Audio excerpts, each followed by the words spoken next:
శిథిలావస్థకు చేరుకొని ప్రమాదకరంగా మారిన బటర్ఫ్లై లైట్లను మరమ్మతులు చేసేందుకు అధికారులు చోద్యం చూస్తున్నారని స్థానికులు మండిపడుతున్నారు.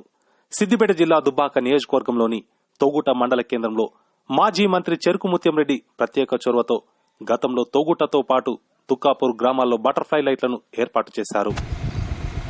పట్టణ ప్రాంతాలకే పరిమితమైన బటర్ఫ్లై లైట్లను మండల కేంద్రాల్లో ఏర్పాటు చేసి మండలాభివృద్ధికి ఎంతగానో ఆయన కృషి చేయడం జరిగిందన్నారు. ముత్యంరెడ్డి మరణానంతరం తోగుట మండలాభివృద్ధిని ఏ నాయకుడు పట్టించుకోవడం లేదని మండల ప్రజలు ఆవేదన వ్యక్తం చేస్తున్నారు.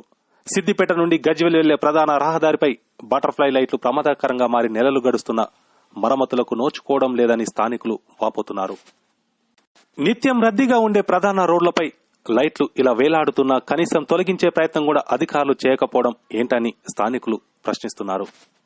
ఇప్పటికైనా అధికారులు స్పందించి వాటిని బాగు చేయాలని కోరుతున్నారు.